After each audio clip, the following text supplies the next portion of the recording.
how many of you saw the ad in the newspaper? Is that how you learned about today's event? Yeah, I saw it. All right.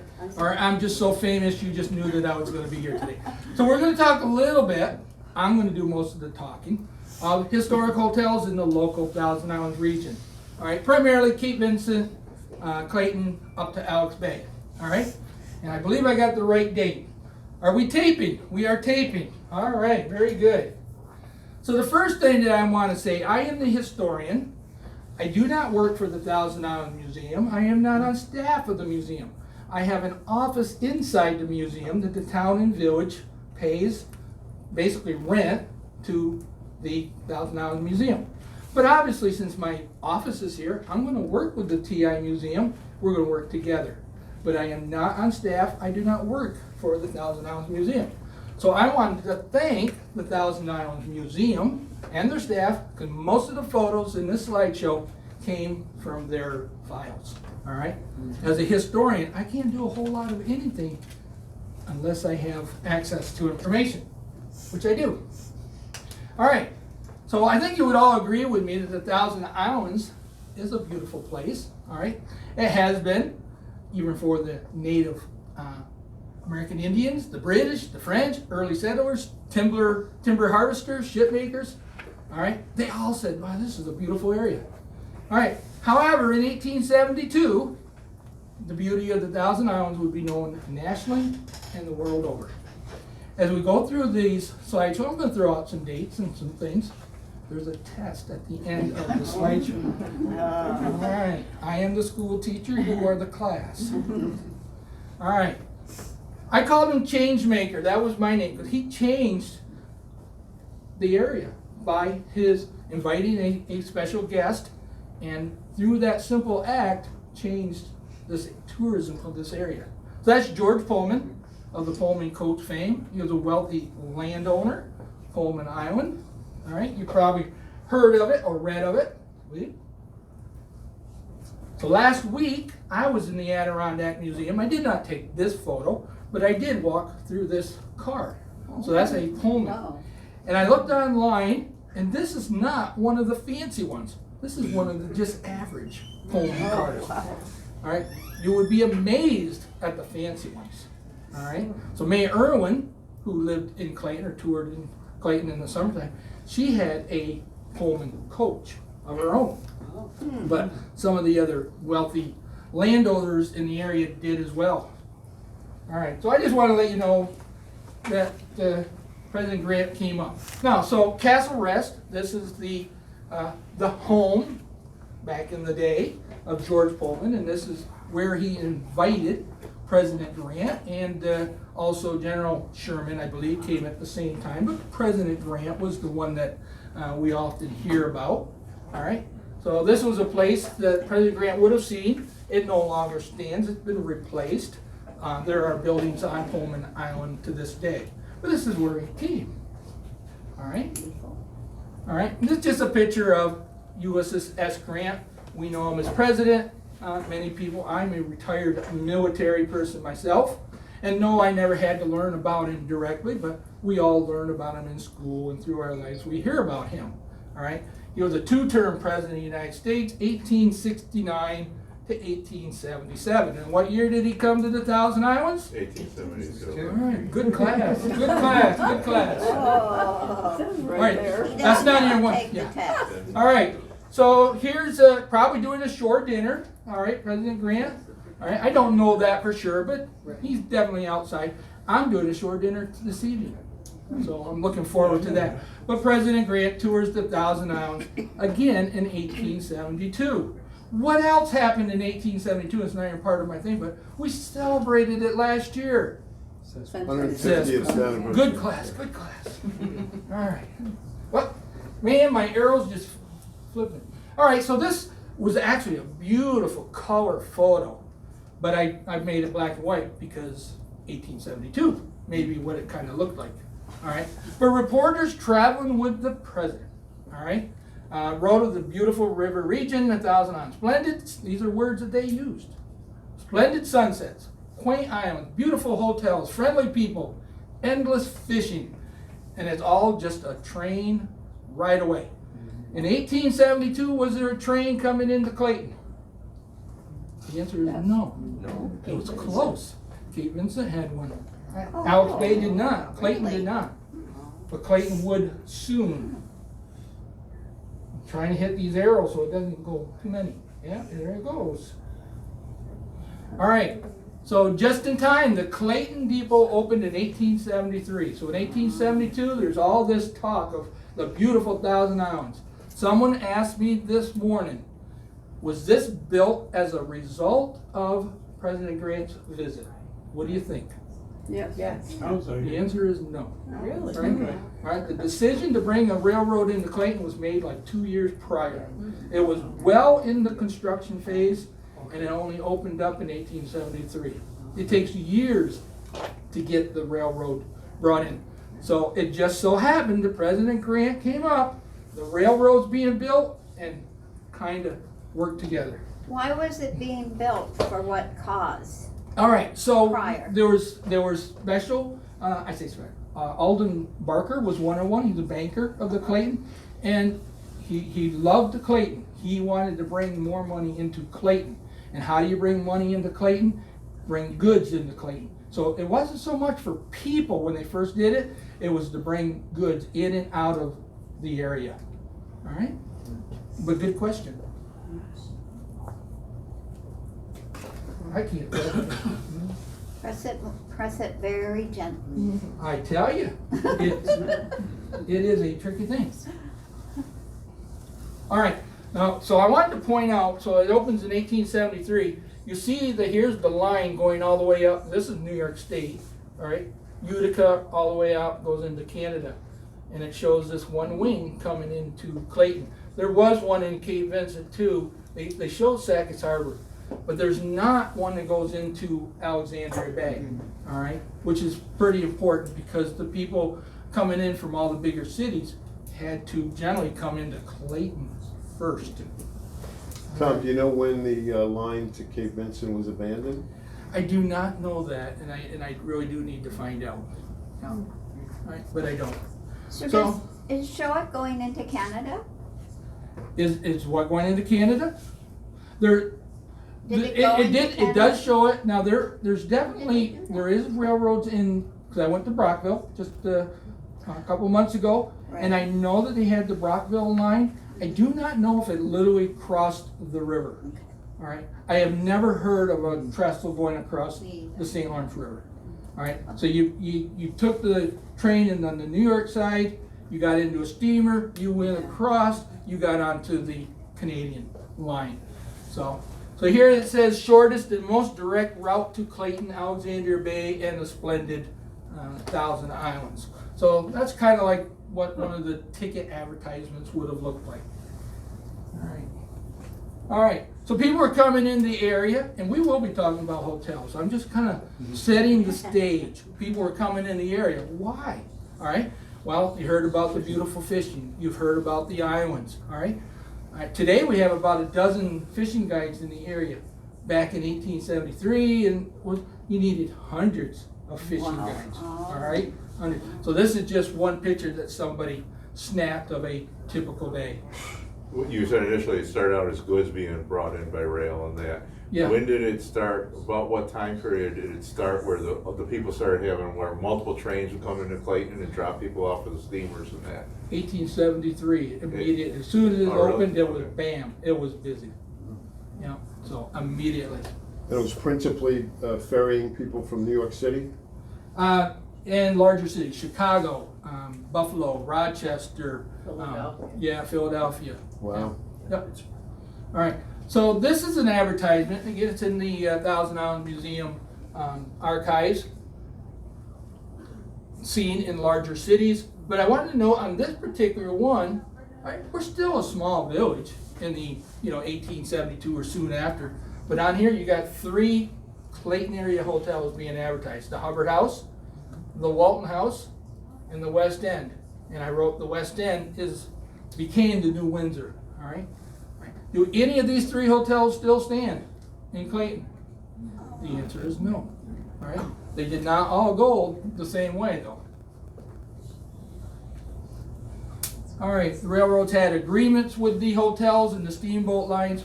So if you're in one of the larger cities and you're buying a ticket to Clayton, they're telling you if you need a hotel, that's part of the ticket deal, all right? Some of the people say, no, I'm staying with my great uncle on one of the islands, all right? Well, then they maybe got their ticket to a steamer, or unless there was a private water taxi, all right? But people, when they were coming into the area, for the most part, they already knew where they were gonna be staying, because it was all part of the ticket. Just like you go on a trip today to Florida, and you're gonna visit Disney, you already know where you're staying. You don't show up and say, oh, okay, I'm gonna look for a hotel. They did the same way. All right, so the Gilded Age, that's a term that you've heard more than once, I would expect if you've been around. But it began soon after President Grant's visit. And along came the wealthy vacationers looking for a home and hotel. All right, my words. I said someone were looking to come up, beautiful Thousand Islands. They wanted to get an island, they wanted to build a home, or most certainly they wanted to stay in a hotel. And that's what we're going to be talking about today. All right, older ones, newer hotels sprung up. We're going to look from Cape Vincent to Alex Bay. Sadly, many hotels are not here. Sadly, so many not. Like, what do I say? Sadly, so many that not. My wording's wrong. All right. All right, so these are two pictures that I pulled off the internet. So if the hotel burned, you might see that on the slide. If it was raised, and I learned when I was doing the tours, if you build a building, you're raising it, R-A-I-S-E. If you take it down, it's R-A-Z-E, raise. So raise. All right, a little bulldozer. All right. So we're going to talk a little bit. I'm going to be going through these pretty quick. All right. Cape Vincent area hotels.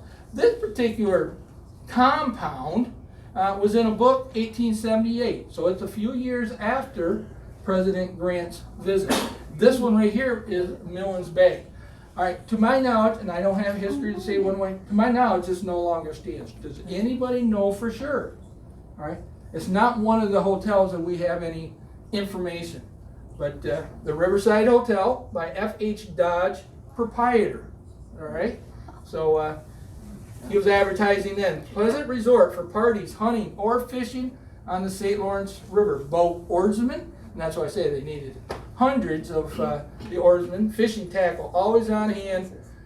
Also a driving park with half-mile track on the ground. Driving what? There was no automobiles. I really don't know. Driving something. All right, but Millins Bay. All right. So that was one.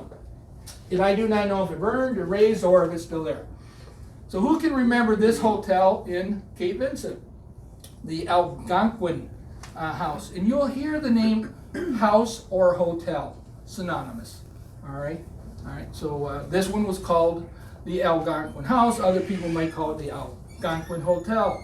Burned in 1894. All right. Rebuilt as the St. Lawrence Hotel, and that one burned as well. Why did these hotels burn so often? Think about what they're made of. Wood. All right. Wood. The wood dries out and it becomes very brittle. But also back in the day, they couldn't just call 911 and get a fire department dispatched, really quick. This is the days of the bucket brigade. All right. So that's one of the reasons. About how big was that hotel? I mean, it looks quite large. It does look quite large. I don't know, based on my familiarization with other ones, I'd probably say it's approximately 100 rooms. All right, you'll see similar hotels coming up. All right, but that was right in the downtown area of Cape Vincent at one time. Another hotel, and again, this is the St. Lawrence Inn. This is the one they say replaced the previous hotel. All right, and I did a lot of digging, and I could only find one line in one of the articles that said that this building burned as well. All right. So I've been around Cape Vincent, not as much as Clayton. I'm not familiar with this building standing anywhere. But again, these are, very well decorated. They had a lot of pride, a lot of patriotism. Not that we don't, but they were definitely on full view here. All right, and they're trying to get the tourist dollar coming in. So they want to have the hotels looking beautiful. So we can We got one more chair here, or they're in the back. So Tom, do you know the specific location of where this hotel was in This Cape one, Vincent? it's right in the downtown, but no, I couldn't tell you the exact. If I did a little bit of research, I can find it. No. Does anybody know where the Algonquin once stood? Yeah, I did want to point out on the Algonquin, I'm gonna go back one slide, that the town offices were in the hotel, and when the hotel burned, they lost all their records. And I do genealogy, and so Cape Vincent, if you're doing family research, you might come into a brick wall in 1894, and that's why. All right, another beautiful hotel, the Rathburn House, Cape Vincent, built in 1843, which you'll notice 1843 is quite a few years before President Grant's visit. So not all of these hotels were built, but they became more popular because there was more people coming into the area. Also destroyed in a fire in 1894. So Cape Vincent went through some significant losses in 1894. Two of their major hotels, right, gone. If you had relatives coming in the area, they may have stayed here. All right, the Hotel Carlton, all right, actually built in 1901. It actually came onto the scene later than a lot of our hotels. That one was raised in 1968. There's quite a few articles on it that they actually took everything out of it, all the furniture and everything, sold anything of value before it was demolished. Where was it located at? Again, well, you know, Cape Vincent, the Clayton ones I can tell you real well. The Cape Vincent and Alex Bay's, all right, and I need to learn. If I'm going to put them in here, I need to know. But I spent a lot of hours putting this together. So many things that I wanted to learn. So I don't know the exact location. You obviously can see that it's right on the waterfront. So it's going to be right down the village toward the front. Exact location. You look at the village, you've got the village park. Yeah. Yeah. You've got all the Yeah. newer buildings Right. up to the Roxy Hotel. Right. You've got all the newer things down to the So it- marina. So they've got to be in there. Right in that area. It was near Absolutely. where the aquarium is. Yeah. Oh, really? Yes, it was on the other side where they have that park now. So Where the it was park is Next now? to that aquarium in that Right. area. Okay. Yeah. So I mean, raised 1968. Most certainly, there's people alive today. I was born in '61 myself, but I don't remember being there, personally. All right. But people alive today, there are people that will know, may have even been at the auction or even helped or photographed it when it was coming down. All right. So now we're getting into an area I know a little bit more about, Clayton area hotels. And is there anyone in here who's never heard of the Frontenac or the new Frontenac? Same building, all right, on Rhode Island. So this palatial hotel, and this is what it said on a postcard, built in the 1880s on the island that was owned by a Baptist religious organization. All right, not the oldest, but numbered among the most famous in the Thousand Islands. All right. Who wants to offer any information on what they know about the Frontenac before I move on? Started by Charles Emery. He had Alright. a golf course around the whole island. All right. Very large. One of the first hotels. They have steam, heat, and electricity and gas. Okay, very good. All right. Remnants of the old dock where people docked to Yeah. the steamers are still there. Still there. Where the post office is today. Right. All right, very good. Now I'm going to key on the word you said, started. Did Charles Emery build this hotel? And I'm putting you on the spot. Yeah. Sorry about that. Yeah. He did not. He did not build this hotel. It was the Frontenac. I don't have the owners' names in front of me, but it was not Charles Emery. He invested at a later time. Okay. Right, when the building was starting to go down, he invested. So when you see the name New Frontenac, now you're getting into Charles Emery. All right. Now Charles Emery, the one that built Calumet Castle, that no longer stands outside of the water tower, he made his money in the tobacco business. All right. Well, he invested in this not solely by himself. There was 3 investors.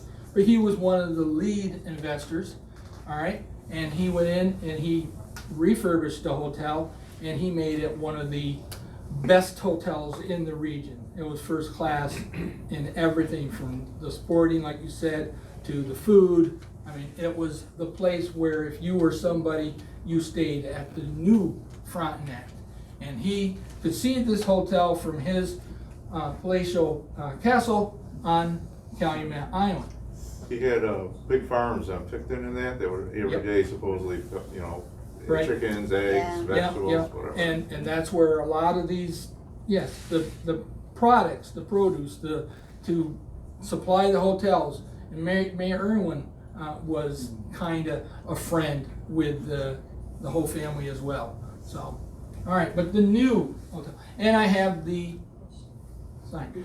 Who knows why did this hotel, when I say why, what was the event that caused this hotel to burn? Taxes. Taxes? Not the answer I'm looking for. Now, if you said that about Calumet Castle, I might agree with you. Cigarette. A cigarette. A Yeah. trash can. There was a band that was hired to play that night, and that's what the investigation, that one of the band players, just before he went on stage, threw a cigarette. Right. He thought, so we believe, that it was out. It smoldered, it lit up a trash can, went up the walls. By the time anyone realized it had already started spreading. Burned for 3 days. Uh, Burned for 3 days. burned for 3 days. Interesting how he made his money in tobacco and ultimately Yeah. the construction of the Cigarettes. hotel, right? All right, so I'm again, I didn't have it planned, but I'm gonna bring it up. How much of his wealth did he lose in the Frontenac Hotel? All right, so let's just use, you say he's worth $100,000 for ease. When the hotel was burnt, what was his wealth after the fact? He had 100,000 in worth value before, after the hotel, and we're talking his total wealth. Did he lose quarter of his wealth, half of his wealth, more? Well, hopefully it was insured and he didn't lose It was insured. Could be. He didn't make money. He lost 5% of his total wealth. So if he was worth 100,000, after the hotel burned, he was still worth 95. So 5% went up in smoke. 5% of his wealth. So I was told when I started, oh, that he lost everything.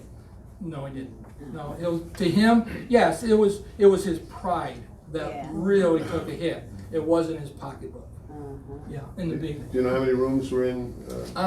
We do. Did I not state that on one of them? 150? It was again. It was The over new one had 100. 190.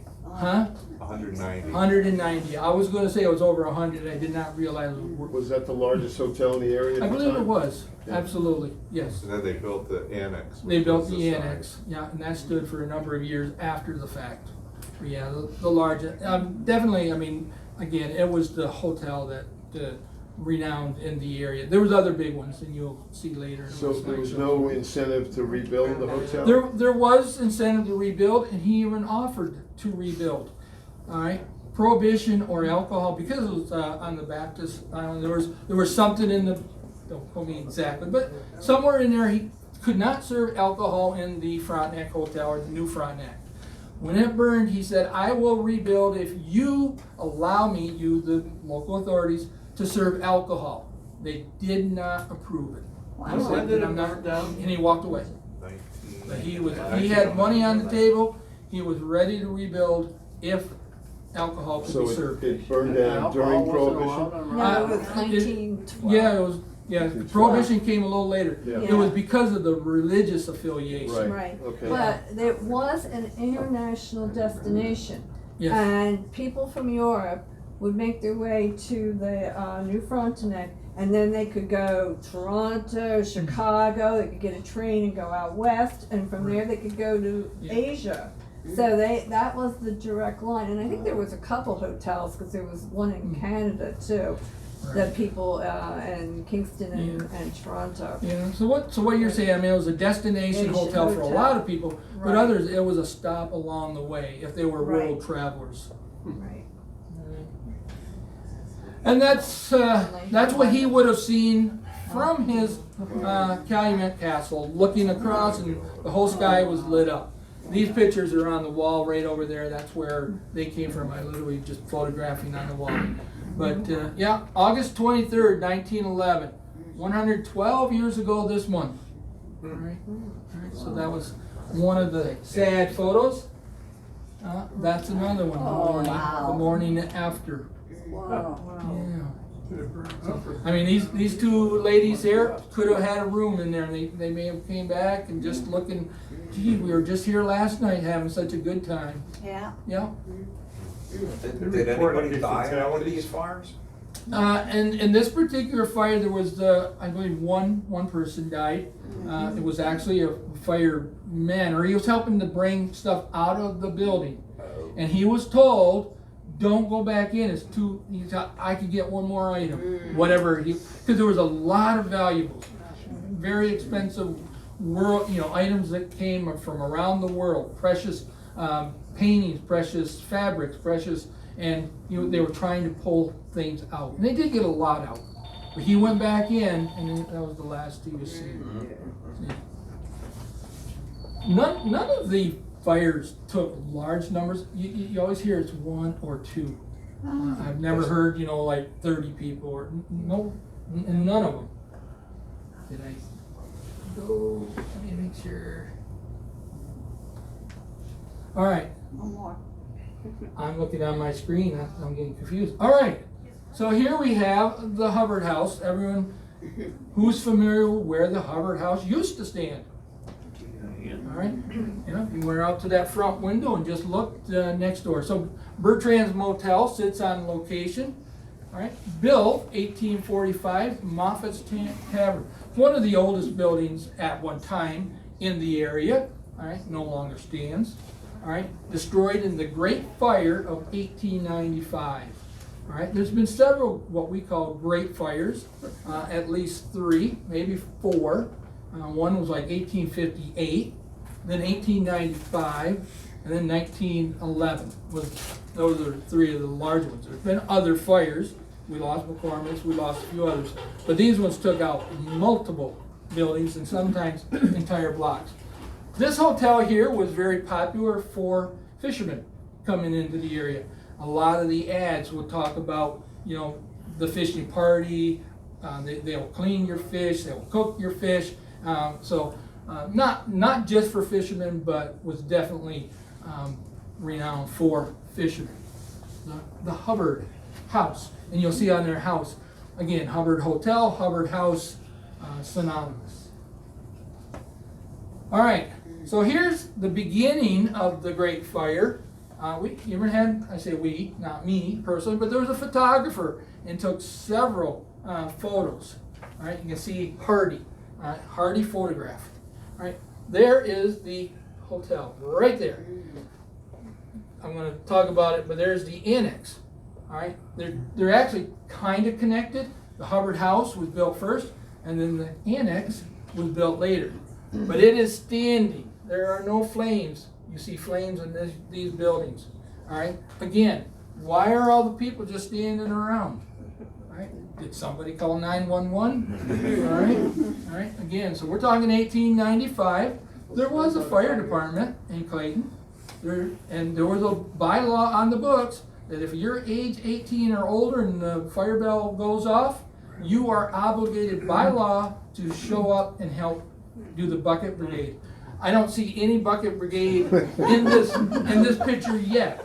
All right, all right, all right. I want you to take a look at this building. Who can tell me where that building is today? Michael Ringers. Michael Ringers. All right. Oh. That is Michael Ringer Gallery today. This one building, and you're going to see that in the next photo. That is the same day. Just probably a few hours later, maybe 10 hours later. I don't know. So there is Michael Ringer's Gallery. The Hubbard House stood right there. There was other buildings in between. All right. This is the whole downtown. All right. The Chamber of Commerce building built after this fire stands right about here.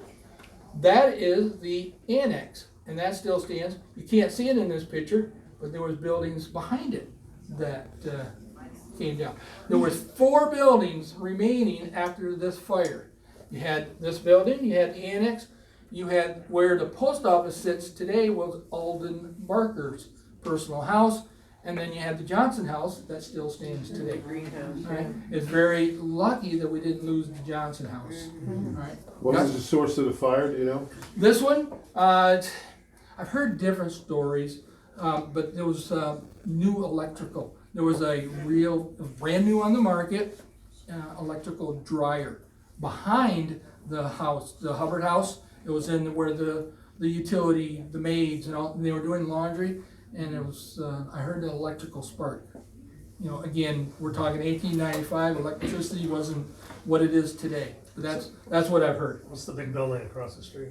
All right, so I'm going to have a picture of this one right here. This is the hotel that was stood on. This is the Walton House. Okay. All right, so that's good that you point out. See that these buildings right here came down in the 1911 fire. McKinley Block is actually that's what that is. All right, and a few other ones.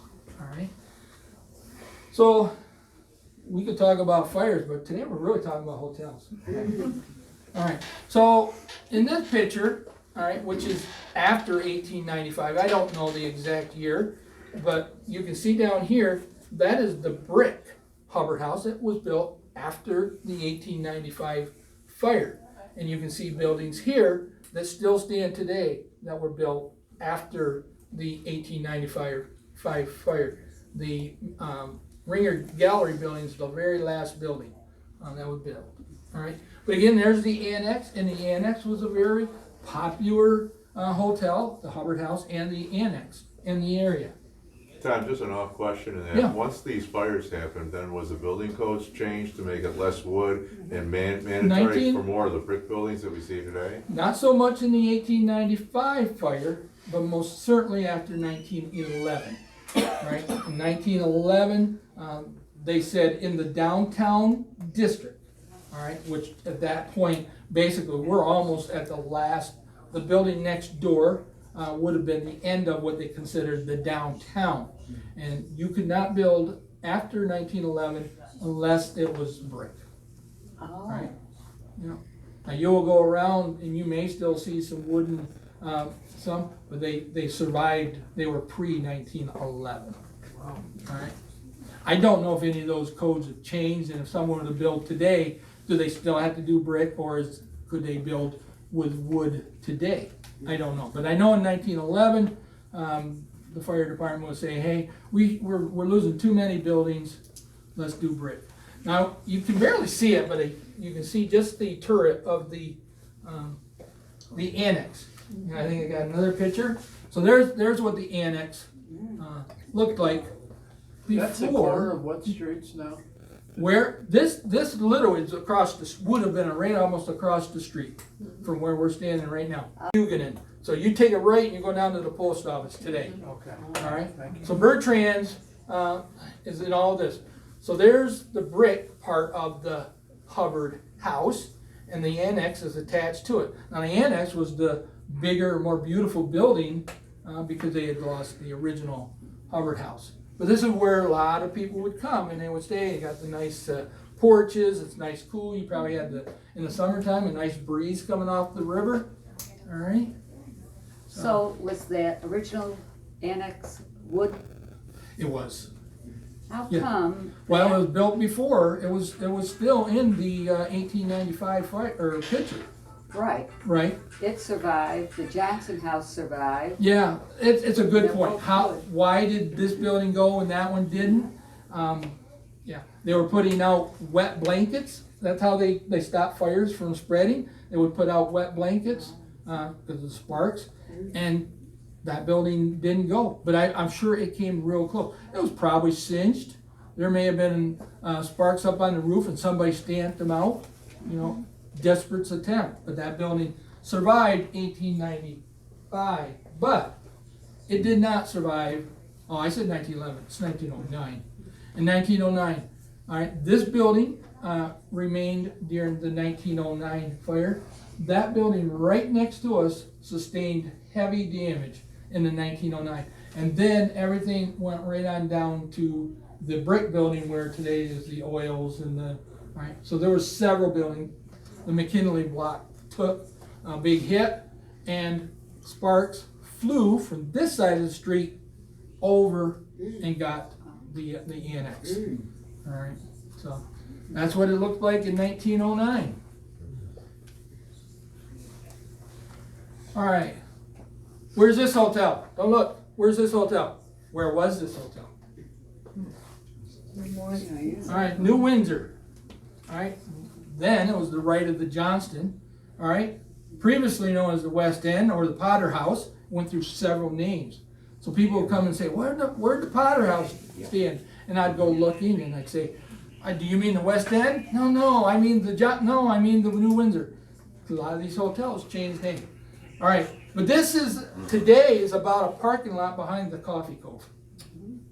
All right, if you're driving around Riverside Drive and you'll see a sign, private parking, do not enter, that's about where that's at. All right, and to my knowledge, nothing really got built on that since it went down in 1906. It's always been just kind of like a gravel area, to my knowledge.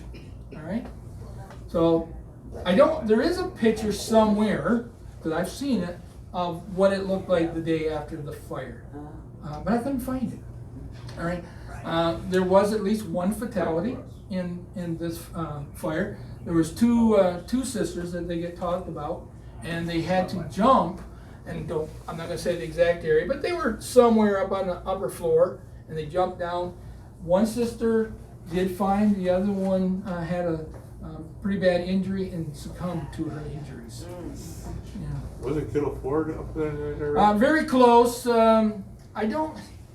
It could be that Kittle Ford was right on that location, but I think Kittle Ford was a little bit. Mars is. Yeah, it's definitely behind Mars, behind him. All right, because I'm going to show you a hotel where Mars is. All right, so that's where that one stood. And it was a popular. There were several hotels. You had the Hubbard House, then you had the Walton House, and then you had the New Windsor. Those were all three in the same proximity of one another, and all three of them are gone. All right, another picture of the New Windsor, as you can see on the sign, and there's some guests. I was talking to some individuals earlier, and they asked, well, people come in on the train, why do we have the coach? Well, you still had the coach coming from Watertown, stopping at different towns. So I'm assuming that these are local travelers. They're not coming in from the cities. Those individuals would come in via train. But if they're taking the coach, they're more local. That's what I would tell you, that's what I would believe. All right. But it's a wonderful photo. It's not staged. It wasn't meaning, we're going to set this up to make. That was a real, actual photo of how people traveled. So you can see them going down Riverside Drive, then Water Street, or up James Street. And some of your ancestors, if they are from Clayton, could have traveled, most certainly, could be even one of the individuals on there. Yeah, always makes me interested to think that. No, it wasn't staged, but there's a stage coach. There is a stage going. I was waiting for you to say that.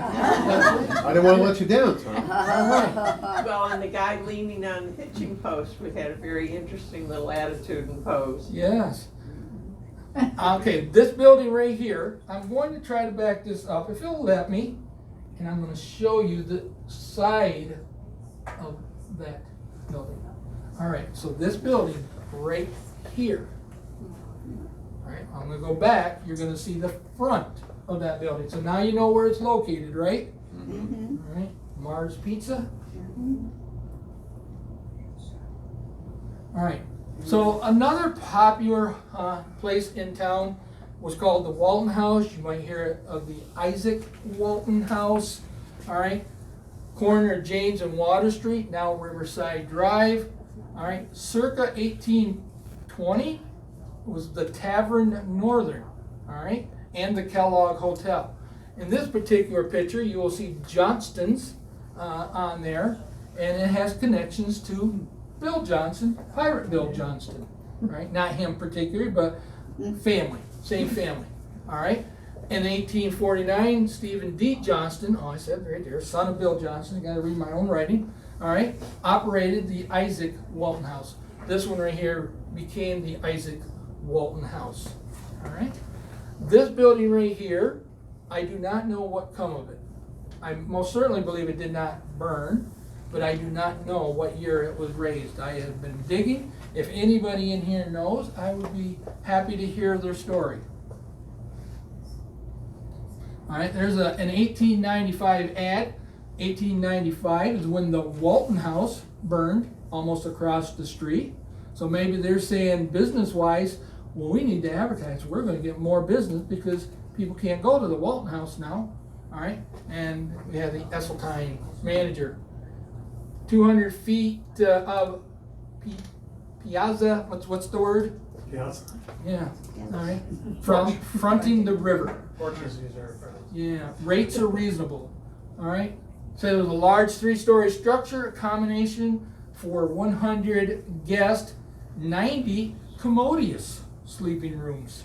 All right. Had a billiard, a bar, sample rooms, and an efficient help. That is from an 1895 article that was written about the Walton House.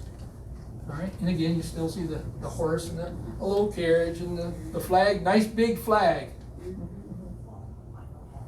All right, this is what it looked like not long before it was torn down.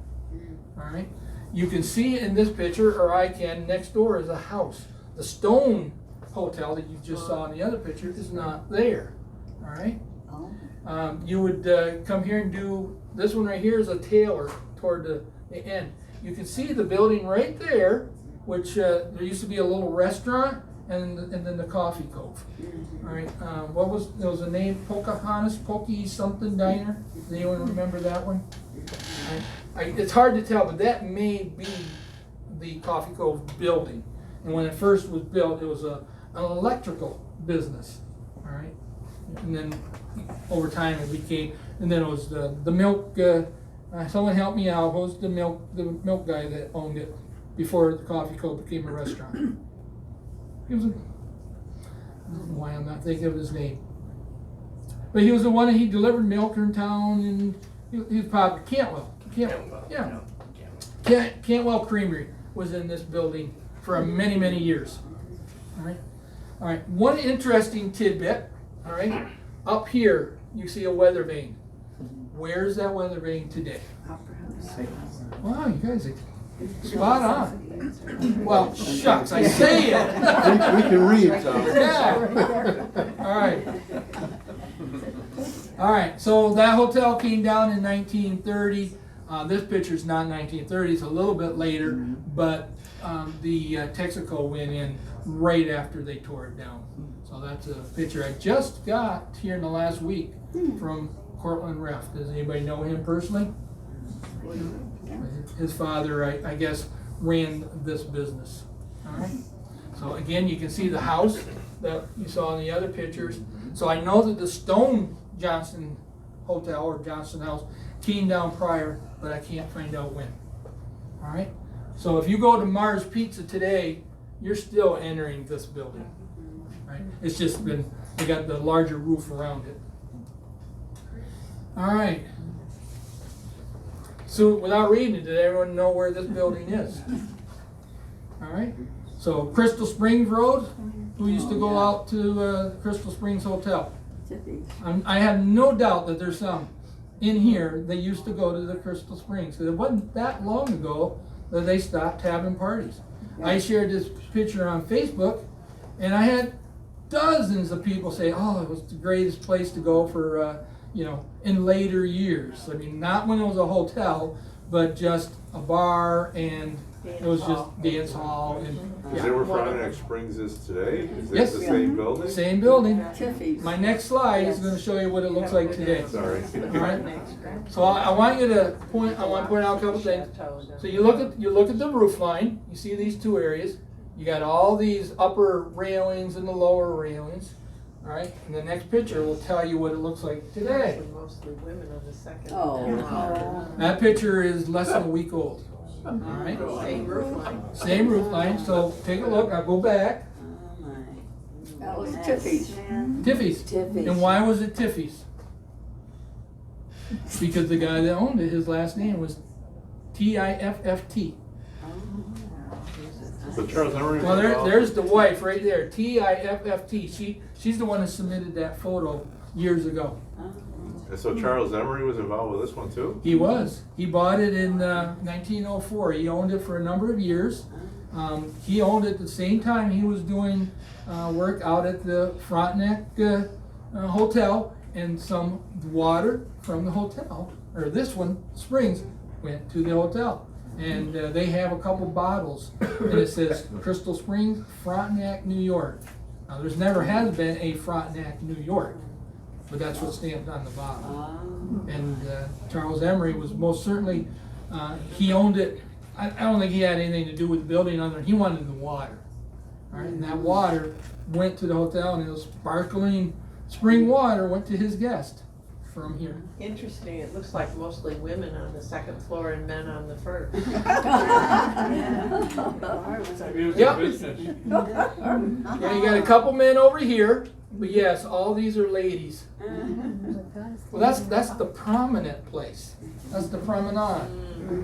No, it's a good point. And you know, I don't know if there's any Well, they used to have significance. men's and women's entrances as separate. Oh, sure they All did. in. Sure they did. Sure they did.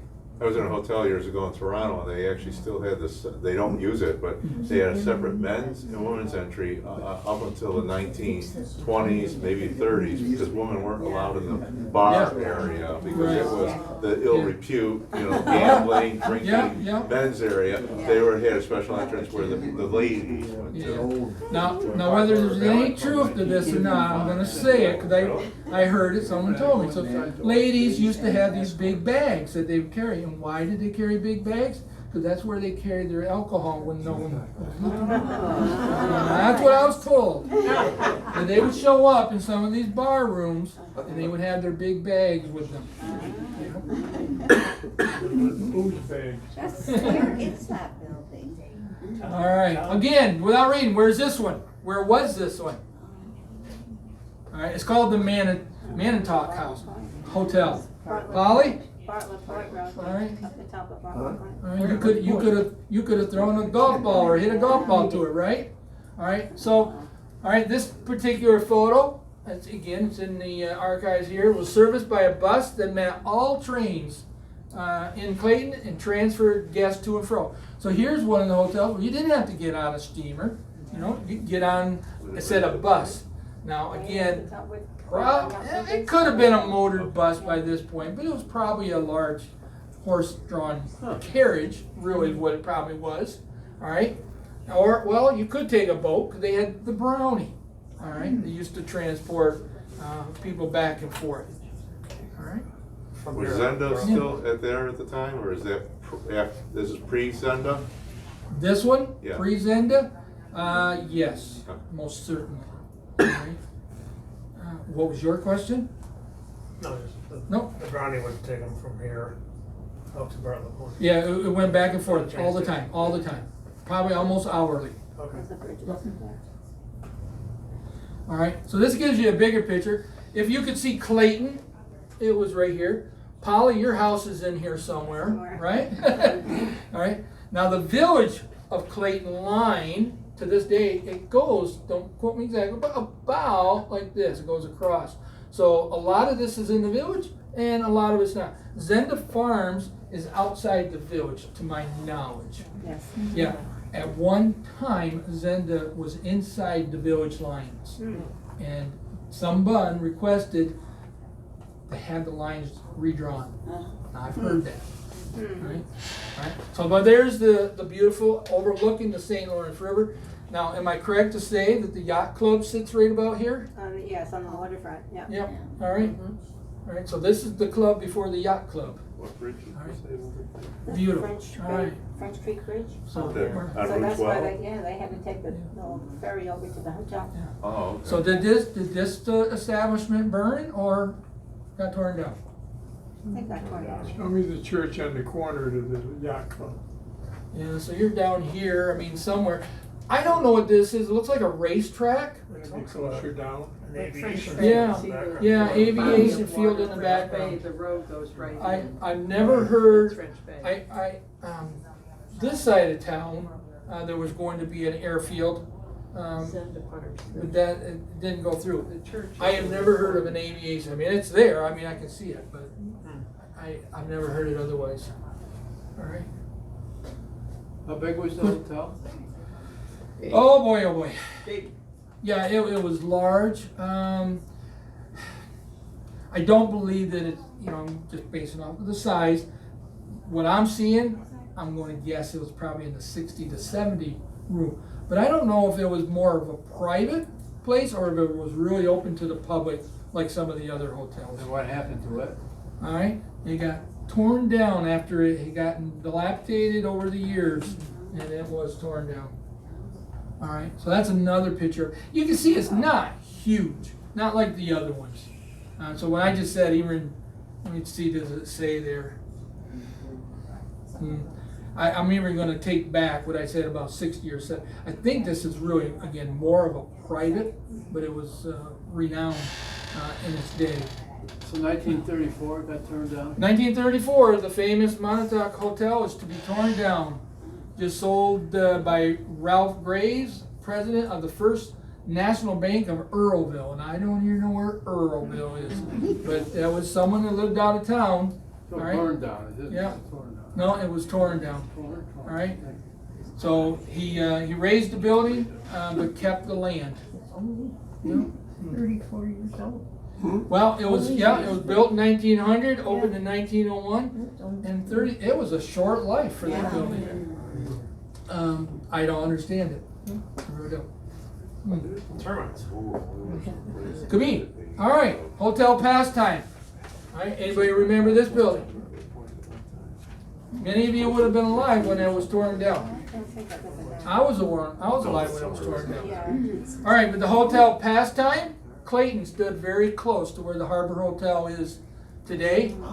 It was later known as the Lou Phelps Hotel and later the Riverview Hotel.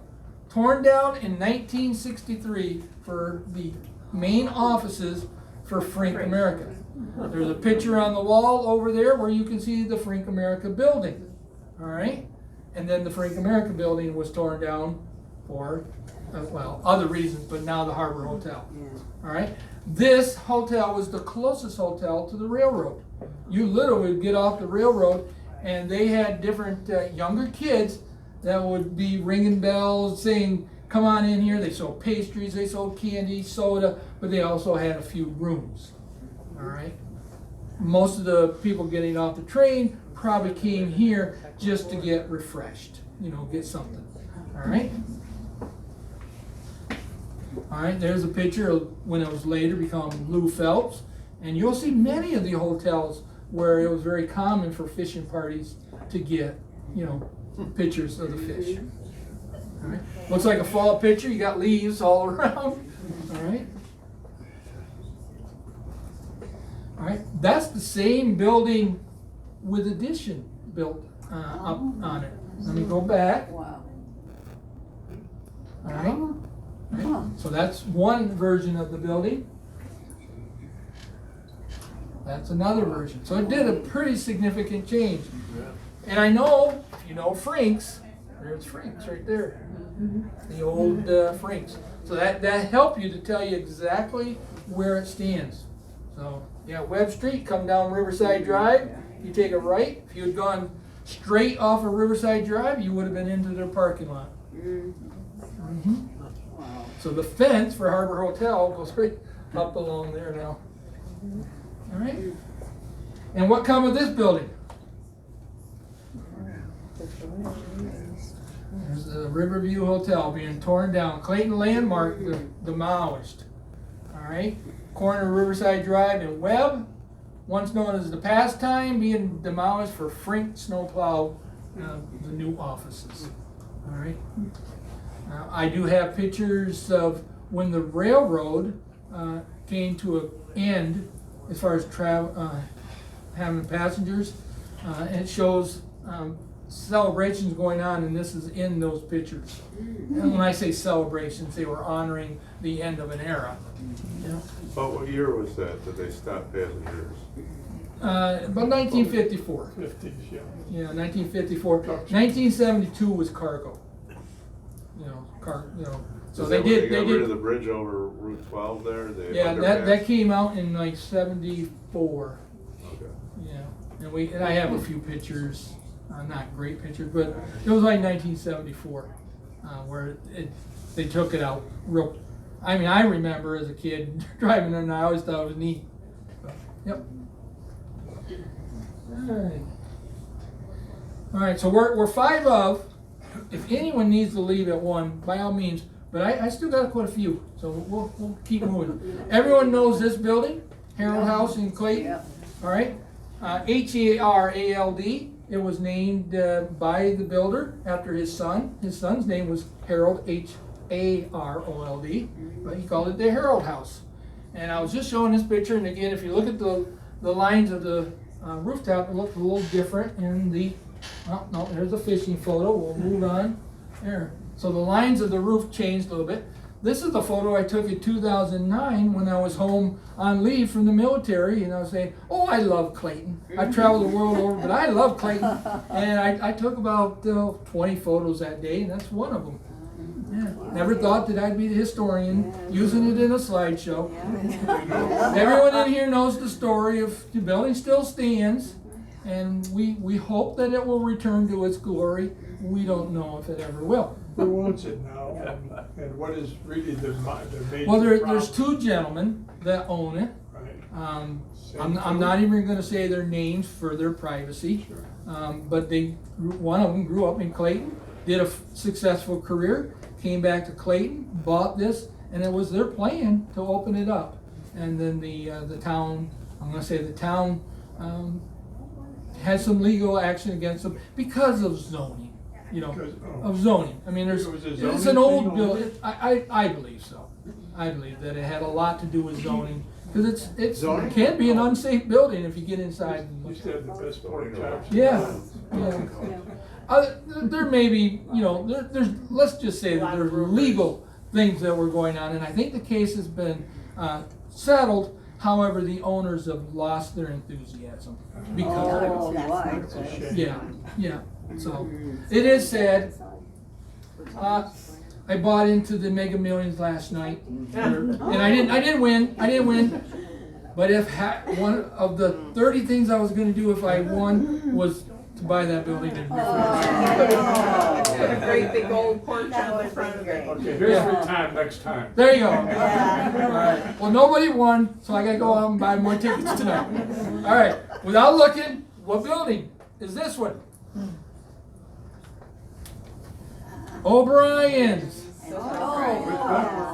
The Dewey House in 1883. You'll see a green circle in their window. And that's when we did some research of when it was built, 1883. All right? It became the Clayton Hotel in the 1900s. O'Brien's bought it in 1945. Now, it went through several changes, just like some of the other buildings. But that's the original. There's another one. All right? So you look down here. All right? I'm going to go back and see the poles. All right? So it's the same. These 5 windows you're going to see in a current photo. All right? So that's what it looked like when it was the Hotel Dewey. This is the early 1900s. So you again, look at these 5 windows. You see this area here, it jumps out a little bit. All right? Now I'm going to put up today's photo. All right?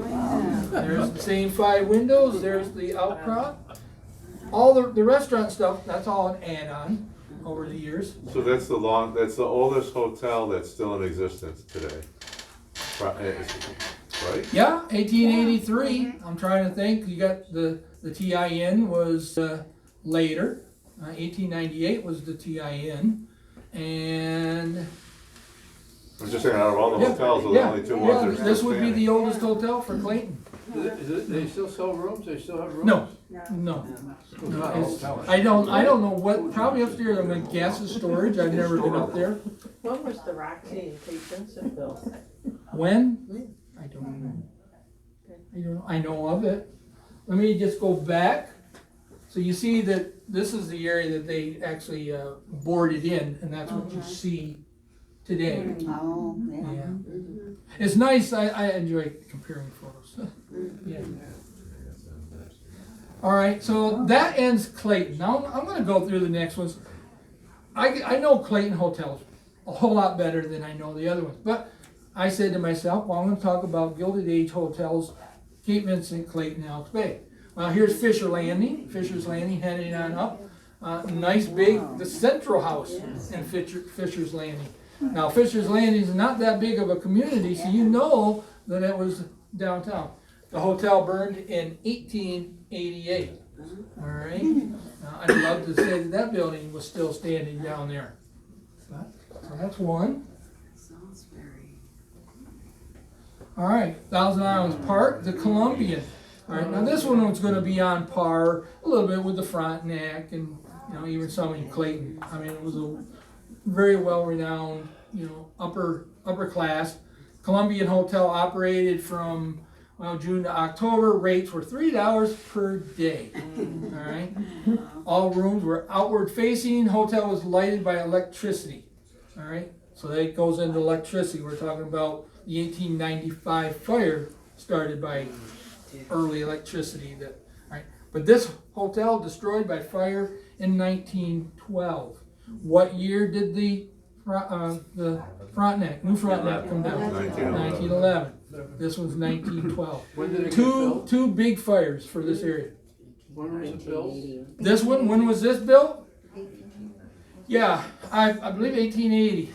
Let me see if it's on my next slide. That was the Thousand Islands. Opened 1892. All right, so 1892 it opened. So that's a nice picture of it. Now I do genealogy. Didn't exist then. I do genealogy. My family up in Hogansburg, and I'm going through some old photographs, and I got a picture of one of my great aunts sitting right about here. Oh. And I wondered why she was there, and I found out that she was a maid.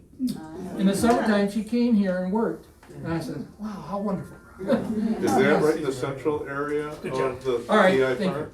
Yeah. What's that? Is this where the lawn area is in the central park? Yeah, area? and I have never gone up there to look, but I'm more intrigued to do Yeah, the that. old house in the back, and they, the week of the house tour, they had it all sectioned off Yeah, to show you where it Okay. was. Yes. yeah. Well, see, now that I've put all this all together, I have more interest in going around. But I didn't until today. I didn't even know where I needed to go. So now I know. So I want to go. So that's a picture of it on fire. That's another picture of it. So there was people photographing it. I mean, I think these are different photographers that were doing it. So sadly, it looks like it started more toward the top and then came down. Burned down instead of up. Yeah. So again, a couple other hotels that seem to be, and I did not get all of the hotels by no means. I didn't get the hotel out of DePaulville. I didn't get the Clayton Center hotel Inn, but all these communities had other hotels. But I tried to get some of the ones that have percolated to the top. So the Murray Hill Hotel, Murray Island, once Hemlock Island. I've never been to the island, so I couldn't tell you much about it. But it was owned by Amasa Corbin Jr. of Gouverneur. All right. In 1912, it was sold to the Republic Trust Company of Dallas, Texas. Closed 3 years later, demolished in 1942. They demolished it because they figured they wanted the land for sure, but maybe the hotels weren't worth their repair. war. They didn't think so. The war effort was started, so there's no gasoline for people You to know, go up there. and these are all valid points, different When was it reasons. built? Yep. All When right. was it built? The hub house. Oh, that one? When was it built? Well, it only survived like 20 years. What did I say? 19? No. No, I guess I don't. 1898 is that particular postcard, so, late 1890s. The Hub House, it's one, I hear this one talked about a lot, I don't know much about it. Grinnell Island Library and things have some Yeah, there you go. information on that You're one. right. So I just wanted to today at least give you a feel for some of the other hotels that were in operation. It wasn't just Clayton. Railroad was coming into Clayton. People would get on steamers and they go to some of these other hotels. All right. A lot of hotels in the area because of so many tourists were coming here. Thousands of tourists every day. Yeah. You mentioned that one in DePaulville, and that only recently burned down. Well, that's not the one I was referring to.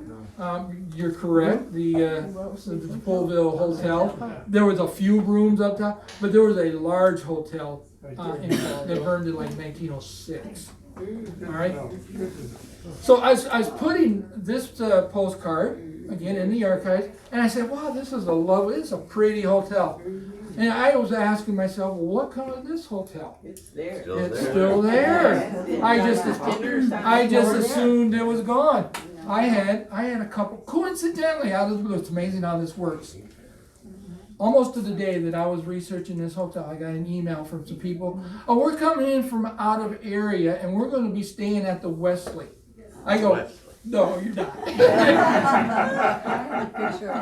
It's lucky they survived because they had the fire right across the street. Yes. Yeah, photo by Charles Place. I says, he's literally saying, well, we're here now. I said, can you send me a picture? And I says, I'm comparing. So, yeah, still standing today. So where was, it was the Columbian? Columbia's right in front of it. Yeah. Was. Well, Yeah. more to So that's where the lawn, so I mean, you had numerous hotels in Yeah. the same area. It's a beautiful restaurant. And then the Pier Cottage, Yeah. which when they had Yeah. the big fire, they Oh. sprayed it to save it, and it saved the other house no. next Oh. door, which was owned by the Esterbrook. Okay, so you probably know things that I don't know. We went into the Again, just for chapel. picture, Westminster Park Hotel, raised in 1940. All right, built 1880. All right. There's an ad, 1890s ad for it. You'll see the buildings in there. I go back, and you can see there it is. Wow. All right, this is one that I got in the archives, the Thousand Island Park Hotel. I couldn't find a picture of it pre the fire. If anyone, at least I couldn't find anything, unless it was under a different name, and I couldn't find it. But that was a fire, 1890. Thousand Island Park Hotel burned to the ground in just 45 minutes. So that makes me wonder if anyone got hurt or injured in that one. But it talks about, Fatality, it says. yeah. There was one. That was the precursor to the same location that the Columbian was built on. It could be. You know that? Yes. I did not know that. What was that fact? You built it? He's saying that I the was almost Columbian, there then. if he's correct, he's saying the Columbian was built Yes. on location after that fire. On that Yes. site. Wow. All right, I did not know that. All right, St. Lawrence Park, they called it the Hotel Lotus. All right, 3 miles above Alexandria Bay, opened in 1900, closed in 1917. I don't know if this building still stands, any remnants of it at It all. does not. Said it's closed, but I don't know what come of it. It does not. It does not. Been raised. All right, so we're now into Alexandria Bay. The Edgewood Park Hotel, opened 1890, significant portions destroyed in a 1917 fire. All right, that particular one. All right, the Crosman House. All right, filled up the landscape down one of the big hotels in the area. I can read everything. Built in 1848, again, well before President Grant's visit. Enlargements in stages, 1862, 1873, 1880. All right, I'm going to guess that 1873 and 1880 were because of tourists flowing into the area after the visit. 150 rooms, torn down in 1962 after 114 years of service. Wow. I did Google and they said Captain Thompson Resort now on site. Oh, really? All right. You drive down Alex Bay, you're gonna see this building there today. The Monticello, renovated in 2019, is now the River Hospital Administrative Offices, and there's a picture of it from the air. So you see where the hospital is, and it's the administrative offices. I have a sister that worked for Mr. and Mrs. Richard McSherry. He's the one that donated the money for the building of that. Alright. Alright. Built in 1873, raised in 1936. What stands on this location today? The hospital. The hospital. That's right. Alright, but you can see this is one that most certainly, if you're up and down the river, you look toward Alex Bay. Beautiful. Alright, another hotel on the river, the Marsden Hotel. Alright. River Hospital is today.